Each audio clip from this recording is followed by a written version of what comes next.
কবর পাকা করা কি শিরক? যদি শিরক হয় তাহলে কেন? ধন্যবাদ, গুরুত্বপূর্ণ প্রশ্ন করেছেন। কবর পাকা করা কি শিরক? না, কবর পাকা করা শিরক নয়, হারাম, নিষিদ্ধ। রাসূলুল্লাহ সাল্লাল্লাহু আলাইহি ওয়াসাল্লাম নিষেধ করেছেন, নাহা রাসূলুল্লাহ সাল্লাল্লাহু আলাইহি ওয়াসাল্লাম আইয়ুবনা আলাইহি, কবরের উপর যে কোনো ধরনের কিছু নির্মাণ করাকে রাসূলুল্লাহ সাল্লাল্লাহু আলাইহি ওয়াসাল্লাম নিষেধ করেছেন। আবু দাউদ তার সুনানের মধ্যে সহিহ সনদে বর্ণনা করেছেন। একাধিক সুনানের কিতাবের মধ্যে এই হাদিসটি রয়েছে। রাসূলুল্লাহ সাল্লাল্লাহু আলাইহি ওয়াসাল্লাম কবরকে উঁচু করতে নিষেধ করেছেন, কবরকে উঁচু করতে নিষেধ করেছেন, কবরের উপর কিছু বানাতে নিষেধ করেছেন।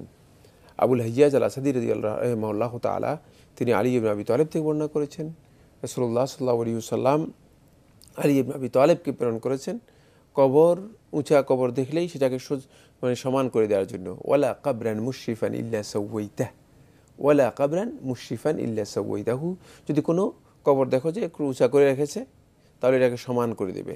কারণ কবরকে উঁচা করলে মূলত মানে এই পথ ধরে সেই পূর্ব যুগ থেকে আরম্ভ করে এই যুগ পর্যন্ত মুসলিম উম্মার মধ্যে শিরকের আগমন ঘটেছে, শিরক প্রবেশ করেছে।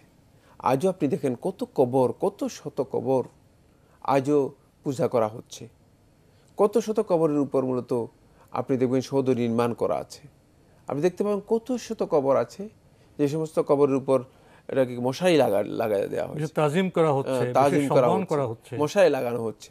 তো এর কারণ কি? এর কারণ হচ্ছে মূলত ওই কবর পূজা। তাই রাসূলুল্লাহ সাল্লাল্লাহু আলাইহি ওয়াসাল্লাম এই কবর পূজা থেকে সতর্ক করার জন্য আল্লাহ নবী সাল্লাল্লাহু আলাইহি ওয়াসাল্লাম বারবার এই বিষয়ে সতর্ক করেছেন। উম্মে সালামা রাদিয়াল্লাহু তাআলা বর্ণনা করেন, তিনি বলেন রাসূল হুদা সাল্লাল্লাহু আলাইহি ওয়াসাল্লাম বলেছেন, লাআনাল্লাহুল ইয়াহুদা ওয়ান নাসারা ইত্তাখাযু কুবুর আমবিয়াইহিম মাসাজিদ। আল্লাহ রাব্বুল আলামিন লানত, অভিশাপ ইহুদি এবং খ্রিস্টানদের উপর পড়েছে এই জন্য যে ইত্তাখাযু কুবুর আমবিয়াইহিম মাসাজিদ, তারা তাদের নবীদের কবরকে মসজিদে পরিণত করে নিয়েছে, ইবাদতের জায়গায় পরিণত করে নিয়েছে। নবীদের কবর সবগুলো শুধু নির্মাণ করেছে, নবীদের কবরগুলো দিয়ে তারা মানে কবরের মধ্যেই তারা ইবাদতের কাজ করে নিয়েছে। তারপরে উম্মে সালামা রাদিয়াল্লাহু তাআলা বলেন, আল্লাহ নবী সাল্লাল্লাহু আলাইহি ওয়াসাল্লাম বারবার এই কথা বলতেছিলেন, কানা ইউহাদ্দিরু মা সানাউ, রাসূলুল্লাহ সাল্লাল্লাহু আলাইহি ওয়াসাল্লাম সতর্ক করতেছিলেন ইহুদি এবং খ্রিস্টানরা যা করেছে এখান থেকে এই উম্মাহকে, মুসলিম উম্মাহকে রাসূলুল্লাহ সাল্লাল্লাহু আলাইহি ওয়াসাল্লাম বারবার সতর্ক করতেছিলেন। তাই আল্লাহ নবী সাল্লাল্লাহু আলাইহি ওয়াসাল্লাম মূলত এই কবর পূজা থেকে এই মুসলিম উম্মাহকে সতর্ক করার জন্য কবর সংশ্লিষ্ট যতগুলো বিষয় রয়েছে, এমনকি কবরের উপর লিখে দেয়া, এটাকে রাসূলুল্লাহ সাল্লাল্লাহু আলাইহি ওয়াসাল্লাম নিষেধ করেছেন। কেন? কারণ হচ্ছে কবর উপরে লিখে আপনি অমুকের নাম লিখে রাখবেন, শেষ পর্যন্ত মানে কবরে ভরপুর হয়ে যাবে। কারণ এটা তো কবরের উদ্দেশ্য নয় মূলত। ফলে আপনি একসময় দেখবেন যে মানে কবর দেওয়ার জায়গায় পাবেন না, তাহলে মানুষের জন্য এটা কঠিন হয়ে যাবে। মানুষ শেষ পর্যন্ত কবর দেওয়ার জায়গা পাবে কোথায়? আজকে সেটাই দেখতে পাবেন যে সমস্ত নগরীতে, যে সমস্ত শহরের মধ্যে অনেক বেশি বসতি রয়েছে, সেখানে কবর দেওয়ার জায়গা অত্যন্ত কঠিন, জায়গা পাওয়া যাচ্ছে না। এর কারণ হচ্ছে আপনি কবরের উপরে লিখে রেখেছেন, এখন এরকম কত লিখে রাখবেন, কত শত লিখে রাখবেন কবরের উপর।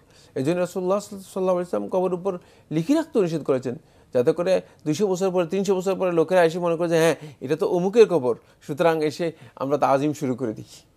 এই জন্য মানে কবর পূজার কোনো পথ, মানে কোনো দিক যাতে করে উম্মার মধ্যে কোনোভাবেই মানে অনুপ্রবেশ করতে না পারে, এই জন্য আল্লাহ নবী সাল্লাল্লাহু আলাইহি ওয়াসাল্লাম সকল দিক থেকে কবরের এই দিকগুলোকে, এই বিষয়গুলোকে নিষেধ করে গেছেন, হারাম করে গেছেন। তবে মানে কবর, আপনি বলেছেন যে কবরের উপর মানে সৌধ নির্মাণ করা অথবা পাকা করা এটা শিরক না, শিরক নয়, এটা নিষিদ্ধ, এটি হারাম। তবে পূজা শুরু হয়ে গেলে এটা শিরক হয়ে যাবে, কোনো সন্দেহ নেই।